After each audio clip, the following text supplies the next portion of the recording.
ఉద్యోగం కోసం చూస్తున్నారా? ఓం శక్తి ప్రైవేట్ లిమిటెడ్ కంపెనీలో మార్కెటింగ్ జాబ్స్ 20,000 నుంచి 30,000 వరకు జీతం ఉంటుంది. సంప్రదించండి.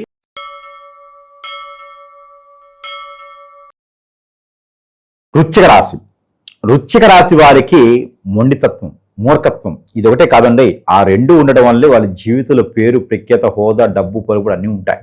ఎందుకంటే మాట మీద నిలబడే తత్వం ఒక్క వృశ్చిక రాశి వారికే ఉంటుంది. ఎన్ని కష్టాలు వచ్చినా సరే ఇచ్చిన మాట తప్పరు. ఎక్కడైతే ప్రమాణాలు పూర్తిగా చేస్తారో ఆ ప్రమాణాలు తప్పరు. ఎన్ని కష్టాలు వచ్చినా, నిష్ఠలు వచ్చినా ఎవరికి దూరం అవ్వరు. వాడు అంత ఈజీగా వాళ్ళని ఎవరు కూడా ఒక్కసారి రిలేషన్ ఏర్పడితే దూరం చేసుకోవడం చాలా కష్టం.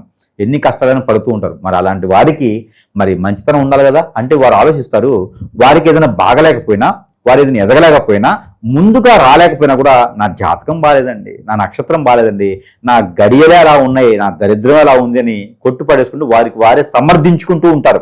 ఇకపోతే అలాంటి నిజంగా ఉందంటే వాడు గుర్తుపెట్టుకోవాలండి, మనం బాగుంటే ఆటోమేటిక్గా మనం నమ్ముకున్న వాళ్ళు బాగుంటారు. అలా బాగుండాలంటే ఖచ్చితంగా గ్రహరీత్యా దోషాలు ఉండొచ్చు. ఆ దోషాలు పోయేదానికి కొంతమేర పరిహారం చేసుకోవాలి. ఆ పరిహార నిమిత్తంగా ఎక్కువ ఖర్చు పెట్టుకోకూడదు.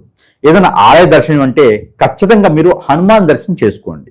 అలానే హనుమానికి సింధూర ధారణ చేసేయండి. హనుమానికి తేనె వేసినటువంటి పాలు నైవేద్యం ఇవ్వండి. హనుమానికి కట్టె పొంగల్ అని ఉంటుంది, ఆ కట్టె పొంగల్ని నైవేద్యం పెట్టండి. హనుమానికి ఆకు పూజ చేయండి. ఇలాంటి పరిహారాలు చేసుకోవడం ద్వారా మీకు హనుమాని యొక్క కృపా కటాక్షాలు వీక్షించి ఆ స్వామి వారి యొక్క కృపకి మీరు పాత్రులుగా అయితే కనుక ఖచ్చితంగా మీకు మంచి జరుగుతుంది. ఇది గ్రహరీత్యా దోషాలు. కానీ ఇన్ని చేస్తున్నా కూడా ఆర్థికపరమైన ఇబ్బందులు, శత్రుభయం, శత్రుపీడ, నిద్ర పట్టదు, ఆందోళన, చికాకు, అప్పుల పాలు, బయటకు వెళ్ళలేము, అందరూ మీ మీద దండెత్తుతుంటారు, చెడు కళ్ళుతుంటాయి.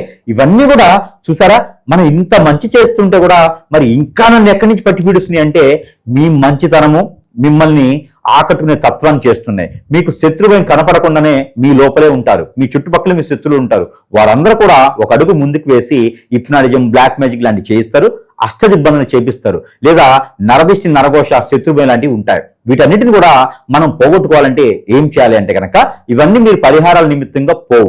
ఇవన్నీ కూడా దాన ధర్మాలు చేస్తే పోవు, ఉపశమనం మాత్రమే ఉంటుంది. కాబట్టి అలాగ మనకు అనుకున్న పనులు ముందుకెళ్ళవు. ఎడ్యుకేషన్ పరంగా, అడుగు ప్రకారంగా అనుకున్న కార్యక్రమం ముందు చేయలేకపోతున్నారు, నష్టపోతున్నారు, వ్యాపారులు వృద్ధి ఉండదు, అందరికి దూరం అయిపోతున్నారు అనేటువంటి ఉంటేదే కనుక ఖచ్చితంగా మనకేదో జరుగుతుందని అర్థం చేసుకోవాలి. ఆ జరిగేది అరికట్టాలంటే మనం అరికట్టలేం, కానీ మీకు జరిగింది మాత్రం పోగొట్టుకోగలం. అది ఏంటంటే ఒక తంత్ర గురువు మాత్రమే చేయగలుగుతారు.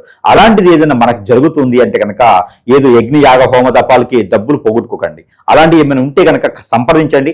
తక్కువ ఖర్చుతో మీకు అయ్యేటువంటి దానికి, మరలా మీ జాతక ప్రకారంగా జీవితంలో ఎదిగేదానికి మాత్రం ఖచ్చితంగా మనము సహకరించేదానికైతే తోడ్పడుతూ ఉంటాం. ఇక రెండోది ఏంటంటే దానం.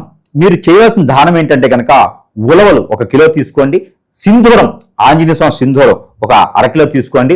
అలానే బియ్యం, మనం తినేటువంటి బియ్యం 1 అరకిలో తీసుకోండి. అలానే దాల్చిన చెక్క 1 అరకిలో తీసుకోండి.